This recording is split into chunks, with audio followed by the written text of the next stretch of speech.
الحمد لله رب العالمين والصلاة والسلام على أشرف الأنبياء والمرسلين نبينا محمد وعلى أهله وصحبه أجمعين أما بعد. قال الله تعالى في كلامه المجيد: فأعوذ بالله من الشيطان الرجيم إن عدة الشهور عند الله 12 شهرا بكتاب الله يوم خلق السماوات والأرض منها 4 حرم ذلك الدين القيم. وقال الله تعالى: يا أيها الذين آمنوا اتقوا الله حق تقاته ولا تموتن إلا وأنتم مسلمون واعتصموا بحبل الله جميعا ولا تفرقوا. ويقول رسول الله صلى الله عليه وسلم في الحديث الصحيح: فإن خير الحديث كتاب الله وخير الهدي هدي محمد صلى الله عليه وسلم وشر الأمور محدثاتها وكل محدثة بدعة وكل بدعة ضلالة وكل ضلالة في النار.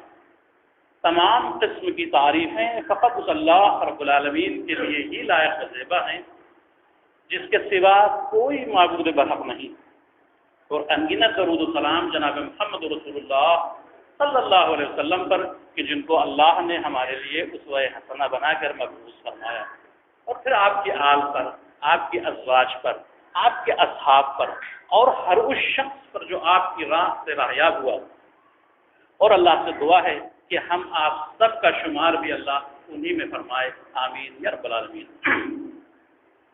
عزیز ساتھیوں، محترم بزرگوں اور دوستوں اور قابل قدر ماؤں اور بہنوں، جیسا کہ ہم اور آپ سب جانتے ہیں کہ اللہ کا بڑا فضل و کرم ہے ہم پر، اللہ کا احسان ہے ہم پر کہ اللہ نے ہمیں مسلمان گھرانے میں پیدا کیا اور دین اسلام کی سمجھ دی.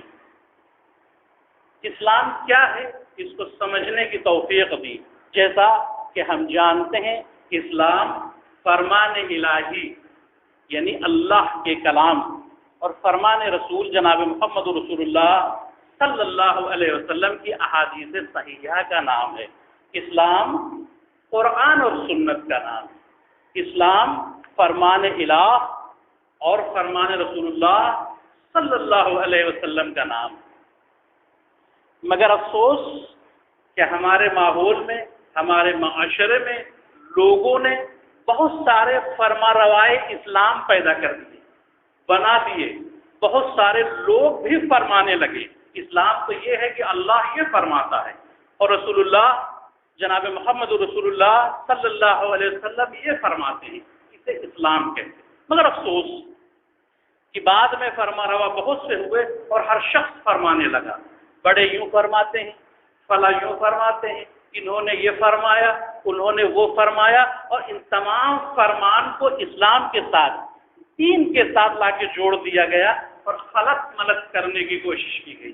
مگر یہ دین، جیسا کہ پہلے بھی بات آ چکی ہے، بہت ہی واضح اور بہت ہی روشن شارع ہے. اس کو مٹا پانا کسی کے لیے آسان نہیں. کوششیں پہلے بھی کی گئیں، کوششیں آج بھی کی جا رہی ہیں، کوششیں آئندہ بھی جاری رہیں گی. لیکن اللہ کا یہ دین جو دنیا میں قائم ہو چکا ہے، یہ رہتی دنیا تک، قیامت کے قریب تک، جب تک اللہ چاہے گا یہ انشاءاللہ قائم رہے گا. مگر لوگوں نے بہت ساری باتیں کی. اس ماہ محرم کے تعلق سے بھی بہت ساری باتیں ہمارے سامنے پیش کی جاتی ہیں کہ جناب یہ تو وہ مہینہ ہے کہ جس مہینے میں ہمیں غم منانا چاہیے، ہمیں افسوس کے ساتھ رہنا چاہیے، ہمیں ہنسنا مسکرانا نہیں چاہیے، بلکہ ہمیں اچھے لباس بھی زیب تن نہیں کرنا چاہیے، ہمیں سروں کو ننگا رکھنا چاہیے، ہمیں ننگے پیر چلنا چاہیے، ہمیں کالے کپڑے پہننا چاہیے، ہمیں شادی بیاہ یا کوئی خوشی کی محفل، کوئی خوشی، کوئی اجتماع نہیں کرنا چاہیے. کیوں کہتے ہیں؟ کیونکہ یہ اسلام ہے. یہ کیسے اسلام ہے؟ کیا آپ نہیں جانتے کہ جناب محمد رسول اللہ صلی اللہ علیہ وسلم کے چہیتے نواسے حضرت حسین رضی اللہ تعالیٰ عنہ ایک معرکے میں، ایک جہاد میں، ایک جنگ میں جو اسلام اور کفر کے درمیان بڑا واضح معرکہ تھا اور اس سے اسلام اور کفر کا فیصلہ ہوا، اس کے بعد اسلام غالب آیا اور کفر مغلوب ہوا. اتنا عظیم معرکہ، اتنا بڑا معرکہ، اتنی عظیم شہادت، کیا اس کو آپ نہیں مانتے؟ آپ کیسے مسلمان ہیں؟ آپ کو تو غمزدہ رہنا ہی چاہیے. اجی یہی تو اسلام. اب عام شخص سوچتا ہے بھائی بات تو صحیح، وجہ کیا ہے کہ ہم نے حق سے دوری اختیار کی، فرمان الہ اور فرمان رسول کو پیچھے چھوڑا اور لوگوں کے فرمان کو آگے کیا، لوگوں کو توجہ زیادہ دی، لوگوں سے عقیدتیں بڑھائیں، نتیجہ یہ ہوا کہ آج اس کا نتیجہ ہمارے سامنے ہے۔ عزیزم، آئیے ہم جانیں کہ آخر حق کیا ہے، اور حق کو جاننے کے لیے اصول شریعت نے بتائے ہیں، کیونکہ یہ کامل اور مکمل شریعت ہے۔ اللہ تبارک و تعالیٰ کیا ارشاد فرماتا ہے، فَإِن تَنَازَعْتُمْ فِي شَيْءٍ فَرُدُّوهُ إِلَى اللَّهِ وَرَسُولِهِ، تمہارے درمیان اگر کسی بات کو لے کر، کسی چیز کو لے کر، کسی واقعے کو لے کر کوئی اختلاف ہو جاتا ہے، کوئی فرق آ جاتا ہے، کوئی تنازع آ جاتا ہے، تو پھر ہمیں کیا کرنا چاہیے؟ فَرُدُّوهُ إِلَى اللَّهِ وَرَسُولِهِ، اللہ اور اس کے رسول کی طرف، قرآن اور سنت کی طرف پلٹنا چاہیے۔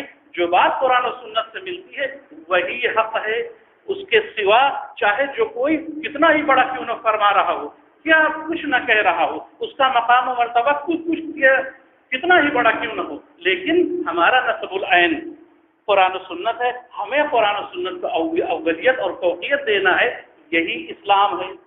اس کو چھوڑ کر ان پچھلی امتوں نے یہی تو کیا تھا کہ اپنی شریعتوں کو چھوڑ کر لوگوں کو پکڑا، اور نتیجہ کیا ہوا کہ گمراہ ہوئے۔ اس لیے شریعت مقدم کی گئی کہ ہم اس کی طرف پلٹیں، اس سے دیکھیں، اس سے فیصلہ کریں۔ اللہ تبارک تعالیٰ کے ارشاد ہے، جو آیت میں نے آپ کے سامنے سورہ توبہ کی تلاوت کی، اللہ تعالیٰ کا ارشاد فرما رہا ہے، یہ جو بتایا جا رہا ہے کہ محرم، اجی ایسا محسوس ہوتا ہے کہ اس مہینے کا نام محرم اس لیے پڑا کہ اس مہینے میں واقعہ کربلا ہوا۔ یوم عاشورہ اس لیے کہا جاتا ہے کہ حضرت حسین رضی اللہ تعالیٰ عنہ اس دن شہید کیے گئے، لہٰذا اسے یوم عاشورہ کہتے ہیں۔ محرم الحرام اس لیے کہتے ہیں کہ کربلا کا واقعہ پیش ہے۔ یہ چیز ذہن نشین ہو گئی۔ آئیے ہم جانیں، اللہ تبارک و تعالیٰ کا ارشاد فرماتا ہے، ان عدت الشہور عند اللہ 12 شہرا فی کتاب اللہ، کہ اللہ کے نزدیک اللہ کی کتاب میں مہینوں کی تعداد 12 ہے۔ کب سے ہے؟ یوم خلق السماوات والارض، اس دن سے، اس وقت سے جب سے اللہ نے زمین اور آسمان کو بنایا۔ واقعہ کربلا کب ہوا؟ زمین آسمان بنانے کے ساتھ ہوا، بہت بعد میں، بہت آخر میں، نبی صلی اللہ علیہ وسلم کے گزر جانے کے بھی 50 سال کے بعد ہوا۔ تو یہ مہینہ، محرم کا مہینہ اور یہ عاشورہ کا دن، یہ تاریخ کب سے آ رہی ہے؟ یوم خلق السماوات والارض، اس دن سے، اس وقت سے جب سے اللہ نے زمین اور آسمان کو پیدا کیا۔ فیہا منہا اربعۃ حرم، اور اس میں 4 مہینے حرمت والے ہیں۔ ذالک الدین القیم، اور یہی صحیح دین ہے، اور یہی صحیح دین ہے۔ یہ کون کہہ رہا ہے؟ یہ اللہ سبحانہ و تعالی ارشاد فرما رہا ہے۔ یہ ان میں سے ایک مہینہ حرمت والا مہینہ ہے کہ اس میں ہمیں شر و فساد سے، لڑائی جھگڑے سے، دنیا کے خرافات سے بہت زیادہ محتاط رہنا چاہیے، اس سے بچنا چاہیے، اللہ کی عبادت کرنا چاہیے، ہم شریعت پر نظر ڈالیں۔ تو یہ مہینہ محرم الحرام کا مہینہ ہے۔ اس مہینے کے عاشورے کا دن کا روزہ رمضان کے روزے سے پہلے فرض قرار دیا گیا تھا۔ رمضان کے روزے تو ہجری میں فرض ہوئے، اس سے پہلے 13 سالہ نبی کریم صلی اللہ علیہ وسلم کی زندگی مکہ مکرمہ کی ہے، اور 1 سال کی زندگی مدینہ المنورہ، یعنی 14 سال رمضان کی جگہ پر یہ عاشورہ کا روزہ فرض تھا۔ نبی کریم صلی اللہ علیہ وسلم، آپ کے صحابہ کرام یہ روزہ رکھا کرتے تھے، اور اس کا بدلہ کیا ہے کہ اللہ تبارک و تعالیٰ 1 سال پچھلے گناہ اس کے عوض معاف کرتا ہے۔ پھر ہجرت ہوئی، 2 ہجری کو رمضان کے روزے فرض ہو گئے، اس روزے کو رسول اللہ صلی اللہ علیہ وسلم نے نفل قرار دیا، مگر آپ کو ایک خبر اور ملی کہ مدینے کے یہود اس مہینے میں روزہ رکھتے ہیں، اس دن روزہ رکھتے ہیں۔ دریافت کرنے پہ معلوم ہوا، انہوں نے کہا کہ ہمارے نبی موسیٰ علیہ السلام نے اسی دن فرعون سے فتح حاصل کی تھی۔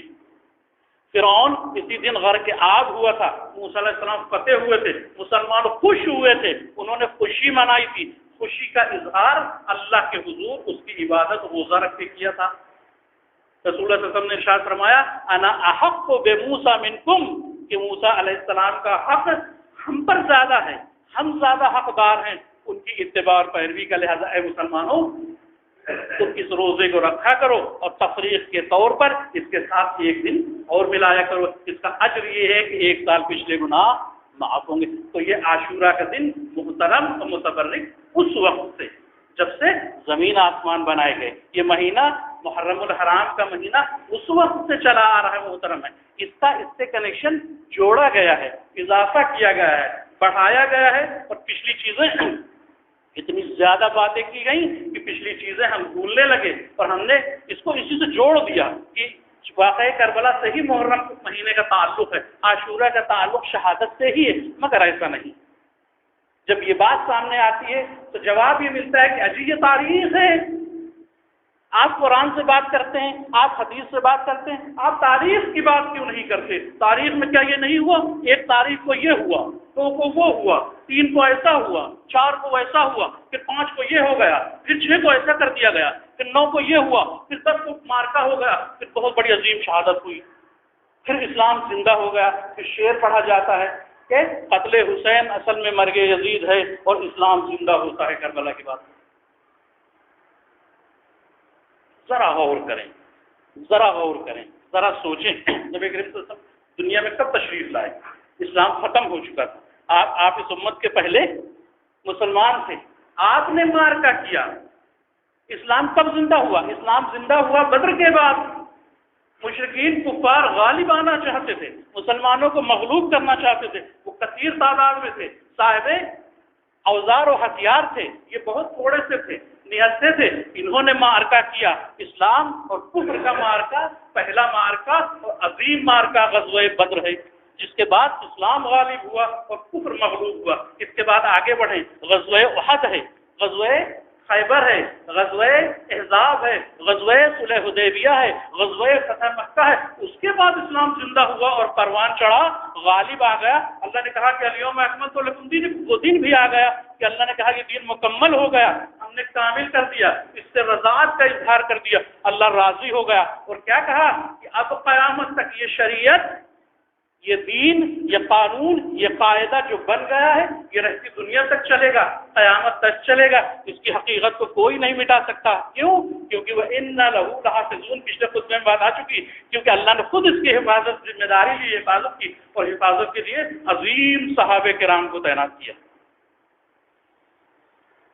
یہ اسلام زندہ ہوا اس دور سے چلا آ رہا ہے، آج بھی ہے، اور کل قیامت تک جب تک اللہ چاہے گا اس دنیا میں باقی رہے گا۔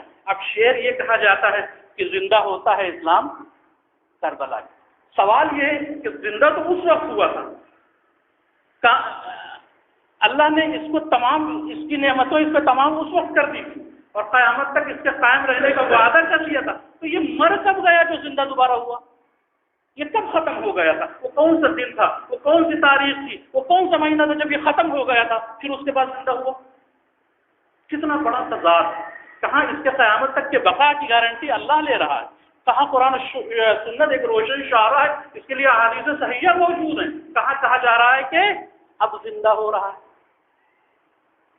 فیصلہ کریں، فیصلہ کریں، کیا یہ حق ہے یا وہ حق ہے؟ جیسا میں پہلے بھی کئی بار کہہ چکا ہوں، صحیح بات جاننے کے لیے، حق جاننے کے لیے، فلاح پانے کے لیے بہت بڑا علامہ ہونے کی ضرورت نہیں، بہت زیادہ علم رکھنے کی، جو شخص تھوڑی سی عقل و سمجھ رکھتا ہے، اس کو تمیز ہے، دل کے اندر عدل رکھتا ہے، تعصب نہیں رکھتا، تنگ دل نہیں ہے، وہ بہت جلدی فیصلہ کر سکتا ہے۔ ایک طرف اللہ کا قرآن ہے، ایک طرف جناب محمد رسول اللہ صلی اللہ علیہ وسلم کا فرمان ہے، ایک طرف صحابہ کرام کی روشن زندگی موجود ہے، ایک طرف تاریخ ہے، ایک طرف قصے ہیں، ایک طرف لوگوں کے فرمان ہیں جو آپس میں تضاد ہے، بہت زیادہ ٹکرا رہے ہیں۔ دونوں باتیں صحیح نہیں ہو سکتی، یا تو یہ حق ہے یا وہ حق ہے، فیصلہ آپ خود کر سکتے ہیں۔ کہتے ہیں کہ یہ تاریخ ہے، کہتے ہیں یہ کہ تاریخ ہے، ایسا ایسا ہوا، جیسے کہ میں نے بات کی، اجی آئیے اس کا فیصلہ کیسے ہوگا؟ شریعت کی دلیل موجود کہ کیا جب تمہارے درمیان کوئی انتشار آ جائے، کوئی فرق آ جائے تو تم کیا کرو؟ کوئی تنازع ہو جائے تو کیا کرو؟ فردوہ الی اللہ ہے وہ رسول، اللہ اور اس کے رسول کی طرف پلٹو۔ آیت واضح موجود ہے، عقل کس سے ہم سمجھ سکتے ہیں، عقلی دلیل بھی ہمارے پاس موجود ہے۔ یہ ہندوستان ہے، یہ ایک ملک ہے جس میں ہندوستانی اپنی زندگی گزارتے تھے، ایسٹ انڈیا کمپنی کے نام پر انگریزوں نے اس پہ حملہ کر دیا، اس پہ قبضہ کر دیا، ہندوستان کے رہنے والے مغلوب ہو گئے، وہ غالب آ گئے، وہ حکومت کرنے لگے۔ ہندوستانیوں نے یہ سوچا کہ ہم کیوں مغلوب رہیں، ملک ہمارا، رہنے والے ہم یہاں کے، یہ باہر سے آ کے ہم پر قابض ہیں، کیوں نہ ہم ان کے خلاف جدوجہد کریں، کیوں نہ ہم ان کے خلاف جہاد کریں، کیوں نہ ہم ان کے خلاف آزادی کی مہم اختیار کریں۔ چنانچہ انہوں نے ایسا ہی کیا اور ہندوستان آزاد ہو گیا۔ تاریخ لکھی گئی، تاریخ ہندوستان میں لکھی گئی کہ نہیں لکھی گئی؟ ہندوستان میں آزادی کی تاریخ موجود ہے کہ نہیں موجود؟ اور برطانیہ میں بھی موجود ہے، دونوں جگہ تاریخ موجود ہے۔ واقعہ ایک ہے، آدمی ایک ہے، تاریخ دو ہیں۔ ہندوستان نے کہا کہ لوگوں نے ان انگریزوں کے خلاف جہاد کیا، سوتنترتا سنگرام کیا، یہ لڑنے والے سوتنترتا سنگرام سینانی تھے، یہ مجاہدین آزادی تھے جن کی بدولت ہمیں آزادی ملی۔ انہوں نے کہا، جو انہوں نے قبضہ کیا تھا، کیا یہ تو ٹیررسٹ تھے، یہ تو دہشت گرد تھے، انہوں نے برٹش حکومت کے خلاف دہشت گردی پھیلائی، ٹیررسٹ تھے، انہوں نے حکومت کو جھکجھور کے رکھ دیا، حکومت کو مجبوراً، ان برطانیوں کو مجبوراً ملک کو چھوڑنا پڑا۔ واقعہ ایک، آدمی ایک، تاریخ دو۔ ایک نے کہا کہ مجاہدین آزادی، دوسرے نے کہا ٹیررسٹ، آتنکوادی۔ بتاؤ کون سی تاریخ صحیح؟ وہ بھی صحیح ہے اپنی جگہ، اور یہ بھی صحیح ہے اپنی جگہ۔ اس وقت نہ ہم موجود تھے نہ آپ، ہم فیصلہ کیا کریں، ہم کس کو صحیح مانیں؟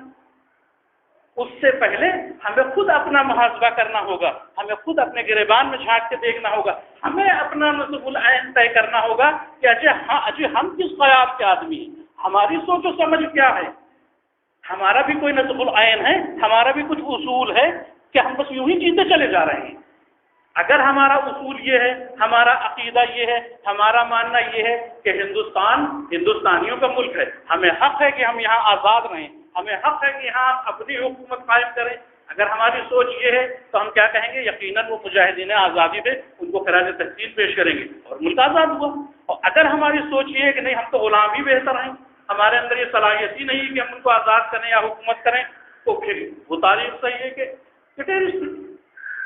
ایسے ہی جو تاریخ پیش کی جا رہی ہے کہ یہ ہوا، اجی جناب اسلام ختم ہو رہا تھا، اسلام مٹ رہا تھا، حضرت حسین رضی اللہ تعالیٰ عنہ نے اسلام کا پرچم بلند کیا، ایک فوج تیار کی، جہاد کیا، اسلام اور کفر کے درمیان ایک بہت بڑا معرکہ ہوا، اور اس کے عوض آپ کو شہادت نصیب ہوئی۔ کوئی شک نہیں، آپ شہید ہیں، آپ کو شہادت نصیب ہوئی، اس کا احترام ہم کرتے ہیں، اس پر ایمان ہم رکھتے ہیں۔ لیکن یہ جو بات کہی جا رہی ہے، یہ ہوا، آئیے ہم جائزہ لیں، ہم جانیں کہ کیا اس سے پہلے، جیسے کہ بات ابھی میں کہہ چکا کہ جہاد نہیں ہوا، اسلام اور کفر کے درمیان جنگ نہیں ہوئی، مارکا نہیں ہوا، اسلام فتح نہیں ہوا، کیا غزوہ بدر نہیں ہوا، کیا غزوہ احد نہیں ہوا، کیا غزوہ خیبر و خندق نہیں ہوا، کیا غزوہ صلح حدیبیہ نہیں ہوئی، کیا غزوہ فتح مکہ نہیں ہوا؟ کوئی نام لیتا ہے؟ کن مہینوں میں ہوا؟ کیوں نہیں منایا جاتا؟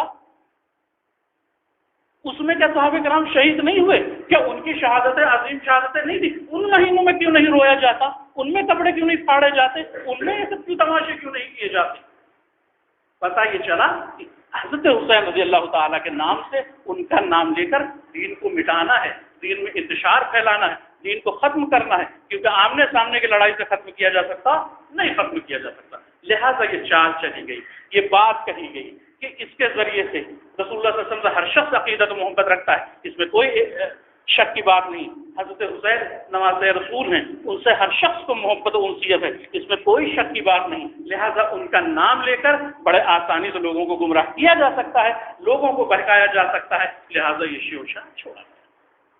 آئیے جائزہ لیں، غزوہ بدر ہوتا ہے، غزوہ احد ہوتا ہے، کس طرح ہوتا ہے؟ رسول اللہ صلی اللہ علیہ وسلم اس کا اعلان کرتے ہیں کہ لوگوں، ہمیں غزوہ بدر میں شریک ہونا ہے، یہ کفر اور اسلام کے درمیان لڑائی ہے، ہمیں زور سے لڑنا ہے، اللہ فیصلہ کرے گا، آج فیصلہ ہونا ہے حق و باطل کے درمیان، اور انشاءاللہ حق ہی غالب رہے گا اور باطل مغلوب ہوگا۔ آپ صلی اللہ علیہ وسلم نے تیاری کی، اپنی فوج تیار کی، ان کو اسلحے سے مسلح کیا جو بھی ان کے پاس میسر تھا، اور یہ سب تیار ہو کر رسول اللہ صلی اللہ علیہ وسلم کی قیادت میں غزوہ بدر میں پہنچے۔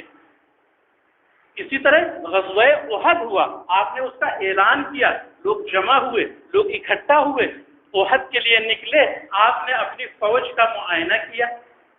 اس معائنے میں آپ نے دیکھا جو صحابہ چھوٹے ہیں، ابھی بلوغت کو نہیں پہنچے، بہت بڑے نہیں ہوئے، جنگ و جدال نہیں کر سکتے، ان کو آپ نے واپس کر دیا۔ اس میں حضرت عبداللہ ابن عمر شامل ہیں، اس میں حضرت اسامہ بن زید شامل ہیں، اس میں اور بہت سارے تقریباً 12 13 15 صحابہ کرام جو چھوٹی عمر کے تھے ان کو آپ نے واپس کیا. اسی طرح آپ نے عورتوں کو کبھی جنگ میں شامل نہیں کیا. اسی طرح جو بوڑھے تھے، جو ضعیف تھے، ان کو آپ کبھی جہاد میں نہیں لے گئے. اس جہاد میں فوجی جاتے تھے، اعلان کیا جاتا تھا، ہتھیار کے ساتھ جاتے تھے، اور جب جہاد کا اعلان ہو جائے تو ہر مسلمان کی شرکت اس میں ضروری اور لازمی ہے. جو نہیں جائے گا، جو اس کا انکار کرے گا، وہ دائرے اسلام سے خارج ہو جائے گا، وہ کافر قرار دیا جائے گا. اس کی مثال بھی موجود ہے. حضرت حنظلہ رضی اللہ عنہ جو جوان صحابی تھے، ان کا نکاح اسی دن ہوا تھا. وہ اپنی بیوی کے ساتھ وقت گزار رہے تھے. اعلان سنتے ہیں، اسی حالت میں نکل پڑتے ہیں اور شہید ہو جاتے ہیں. ان کو غسیل فرشتے ان کو غسل دلاتے ہیں، غسیل ملائکہ کہلاتے ہیں. پتہ چلا کہ اعلان ہونے کے بعد جنگ میں، غزوے میں جانا، جہاد میں جانا ضروری ہے. نہ جانے سے انسان خارج اسلام ہو جاتا ہے. غزوہ تبوک پہ نظر ڈالیں، رسول اللہ صلی اللہ علیہ وسلم سب کو جمع کرتے ہیں. جو ہتھیار اور دولت ان کے پاس کھانے پینے کے سامان لے کے چلتے ہیں. اعلان عام کیا جاتا ہے، سارے ہی جاتے ہیں. کسی وجہ سے 3 صحابہ کرام نہیں جا پاتے. حضرت وہ کون ہیں؟ حضرت کعب بن مالک، حضرت مرارہ بن ربیع اور حضرت ہلال بن امیہ رضی اللہ عنہ. یہ نہیں جا پاتے. غزوہ ہو جاتا ہے، واپس آتے ہیں. رسول اللہ صلی اللہ علیہ وسلم سے پوچھتے ہیں. منافقین تو اپنے اپنے عذر کرتے ہیں، چلے جاتے ہیں.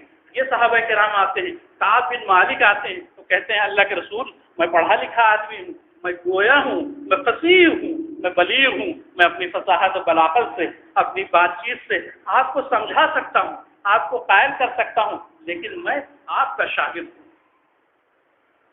میں صحابی رسول ہوں، میں جھوٹ نہیں بول سکتا. میں حق بیان کروں گا، میں حق بیان کروں گا.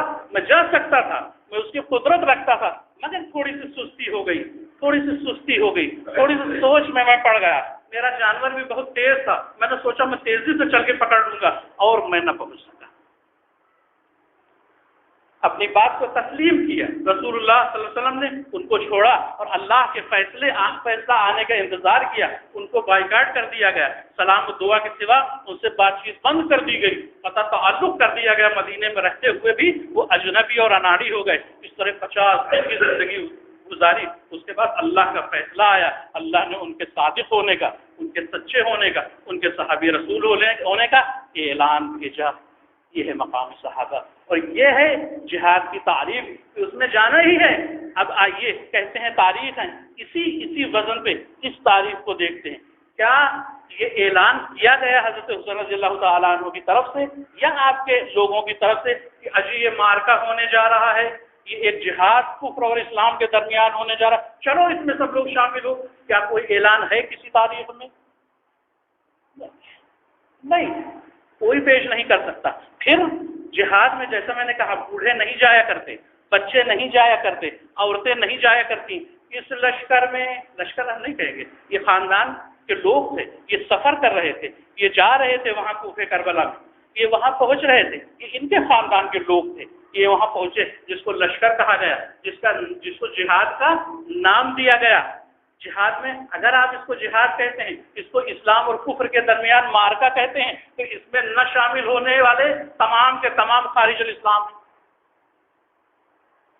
کیا مدینہ منورہ میں صحابہ کرام نہیں تھے؟ کیا مکہ المکرمہ میں صحابہ کرام نہیں تھے؟ کیا ان کی تعداد ہزاروں ہزار میں نہیں تھی؟ کیا عرب کے سرزمین پہ بہت سارے صحابہ کرام موجود نہیں تھے؟ کسی نے شرکت نہیں کی. کیوں؟ پتہ چلا کہ یہ جہاد نہیں تھا، یہ تو لوگوں کا فرمان ہے، یہ تو لوگ فرما رہے ہیں، یہ تو لوگ تاریخیں پیش کر رہے ہیں. اس کا جواب کیا ہے؟ وہ وہی جواب بھی فرما رہے ہیں کہ ان کوفیوں نے، کوئی کسی تاریخ میں کہتے ہیں کہ 40,000، کسی تاریخ میں کہا جاتا ہے 60,000، کسی تاریخ میں کہا جاتا ہے 1,00,000 خطوط آپ کے پاس بھیجے گئے. اللہ کی قسم کھائی گئی کہ اجی حضرت حسین رضی اللہ عنہ، ہم آپ کے ہاتھ پر بیعت کرنا چاہتے ہیں، ہم آپ کو خلیفہ بنانا چاہتے ہیں، ہم یزید کو نہیں مانتے، لہذا آپ آئیے، ہم آپ کے ہاتھ پر بیعت کریں گے. لیکن حضرت حسین رضی اللہ تعالیٰ جانتے تھے، انہوں نے اپنے والد کا انجام دیکھا، انہوں نے اپنے بڑے بھائی کا انجام دیکھا. وہ خود نہیں گئے، انہوں نے پہلے اپنے چچا زاد بھائی مسلم بن عقیل کو بھیجا. وہ جب پہنچے تو انہی خطوط والوں نے ان کے ہاتھ پر بیعت کیا اور کہا کہ بلائیے حضرت حسین رضی اللہ عنہ. اس لیے حضرت حسین رضی اللہ عنہ ان تمام خطوط کے ساتھ ان کے بلاوے پر گئے تھے، اور وہی فرما رہے ہیں، وہی اپنی تاریخ میں لکھ رہے ہیں کہ یہ ٹوٹل 70-72 لوگ، جس میں شیرخوار بچے بھی تھے کہ نہیں تھے، جس میں بوڑھی عورتیں بھی تھیں، جس میں بوڑھے آدمی تھے۔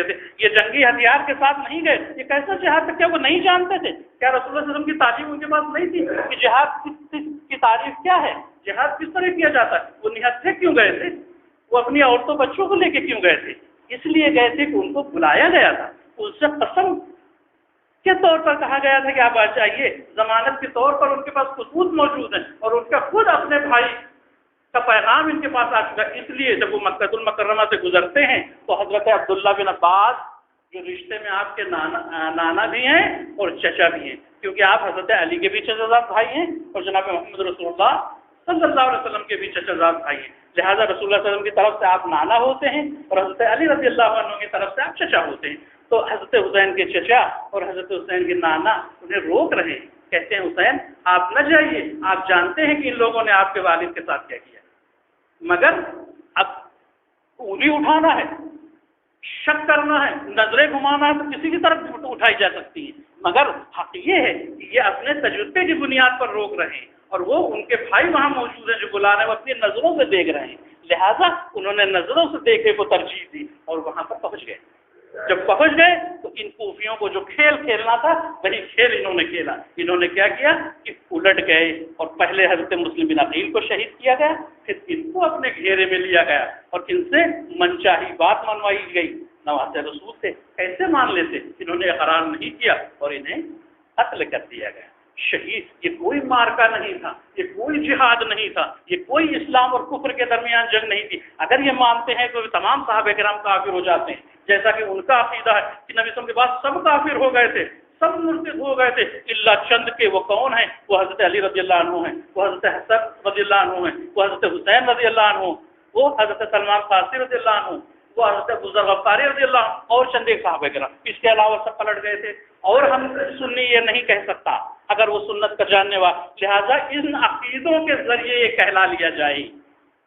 جب ہم اس کو اسلام اور کفر کے درمیان مارکا کہیں گے، جب اس کو ہم عظیم جہاد کہیں گے اور کہیں گے کہ اسلام یہاں سے زندہ ہوا، تو یقیناً ہمارا عقیدہ یہ ہوتا ہے کہ جو اس میں شامل لوگ نہیں شامل ہوئے تھے وہ یقیناً خارج اسلام۔ اس میں کون سے؟ اس میں نبی اس میں خود حضرت حسین کے نانا موجود ہیں، اس میں ابن عمر موجود ہیں، اس میں ابن زبیر، بڑے بڑے صحابہ کرام موجود ہیں۔ یہی عقیدہ تو پہنایا جا رہا ہے اس کے ذریعے، یہی تو بتایا جا رہا ہے۔ یہ تو دھوکہ دیا گیا، یہ تو خطوط بھیجے گئے، ان کو شہید کیا گیا، بات ختم ہو گئی تھی، پھر وہی فرما رہے ہیں، وہی اپنی تاریخوں میں لکھ رہے ہیں کہ اجی جناب آتش زنی کی گئی اور تمام ان کے خیمے جلا دیے گئے، پھر زین نے اپنے دوپٹہ یوں پھینک دیا، پھر سکینہ نے یہ دامن چاک کر دیا، پھر جو چھاتی پیٹی، پھر ہائے یہ ہو گیا، پھر ہائے وہ ہو گیا۔ ذرا سوچے کہ کون ہے یہ اہل بیت کے لوگ؟ کیا انہوں نے ایسا کیا؟ ان کے سامنے یہ غزوات اس سے پہلے کے ہو چکے، ان کی تعلیم موجود ہے اور بہت زیادہ، وہ یہ سب 50 سال کے اندر کی بات ہے۔ یہ اتنا بھول گئے تھے کہ ان کو کچھ پتہ نہیں تھا، یہ جو تاریخ میں فرمایا جا رہا ہے یہ سب سچ اور وہ سب ختم۔ یہ بھلاوا دیا جا رہا ہے، یہ بہکاوا دیا جا رہا ہے، یہ ایمان چھیننے کی کوشش کی جا رہی ہے۔ خیمے جلائے اس لیے گئے کہ اس میں شہادت موجود ہے، 39,000 یا 60,000 یا 1,00,000 ان کے خطوط موجود ہیں۔ یہ خطوط باہر آئیں گے، حکومت کو پتہ چلیں گے، لوگوں کو پتہ چلے گا، ان کے خلاف انتقام ہو سکتا ہے، ان کی عزت پامال ہو سکتی ہے، ان کو خسارہ اور نقصان ہو سکتا ہے۔ لہذا ثبوت کو مٹانے کے لیے ان تمام خیموں میں آگ لگائی گئی اور تمام نشانیوں کو ختم کیا گیا۔ یہ نشانیاں ختم ہو جائیں، اس کو آگ لگا کے برباد کر دیا جائے تاکہ نشان مٹ جائے اور کوئی ہمیں پکڑ نہ پائے، کوئی ہمیں گرفت نہ کر پائے۔ اچھا یہ لوگ کون تھے؟ یہ واقعہ کہاں ہوا؟ یہ کربلا میں ہوا، یہ کوفہ میں ہوا۔ یہاں پر کوئی باہر سے لوگ نہیں آئے تھے، کہیں سے فوجی نہیں آئے تھے، کہیں سے یہ مار کا پلان نہیں کیا گیا تھا، بلکہ وہیں کے لوگوں نے، وہیں کے رہنے والوں لوگوں نے اس کو پلان کیا اور اس کو انجام دیا۔ یہ کون لوگ تھے؟ آج آپ جانتے ہیں اس شہر میں، اس ملک میں کون سے لوگ رہ رہے ہیں؟ کون ہیں؟ ان کی اکثریت انہی کے باپ دادے تھے جنہوں نے یہ رچا، یہ پلان کیا، اور خوبصورت موقع ملا کہ ابھی تک صحابی ورثہ صحابی ہوتا تھا، اب ادھر صحابی رسول ہیں، حضرت حسین رضی اللہ عنہ ہیں، ادھر یزید ہیں۔ وہ صحابی تو نہیں، یزید جیسے 1000 بھی یزید آ جائیں تو حضرت حسین کے مقام کو تو نہیں پا سکتے۔ حضرت حسین کا اپنا مقام و مرتبہ ہے، لہٰذا اس بات کا فائدہ اٹھایا گیا اور یہ پوری کہانی اور یہ پوری تاریخ رچی گئی کہ اسلام مٹ گیا تھا، اسلام ختم۔ اسلام کو تو اللہ نے قائم کیا تھا، اسلام کے لیے رسول اللہ صلی اللہ علیہ وسلم اور آپ کے صحابہ کرام نے محنتیں کی تھی، اسلام غالب آ گیا، اس کو اللہ نے قبول کیا، یہ قیامت تک باقی رہے گا۔ یہ تو اللہ نے قرآن میں کہا کہ نہیں کہا؟ یہ محرم کا مہینہ تو اس وقت سے چلا آ رہا ہے، یہ عاشورہ کی تاریخ محترم و متبرک اس وقت سے۔ اچھا افسوس یہ ہے کہ کچھ اچھے لوگ، کچھ اچھے کہے جانے والے لوگ، کچھ عقل و سمجھ رکھ لینے والے لوگ کہتے ہیں کہ عاشورہ کے دن حضرت حسین رضی اللہ تعالیٰ عنہ بڑی بے دردی سے شہید کیے گئے، آپ بھوکے تھے، آپ پیاسے تھے، لہٰذا ان کی یاد میں روزہ رکھا جائے، سمجھتا ہم روزہ رکھیں۔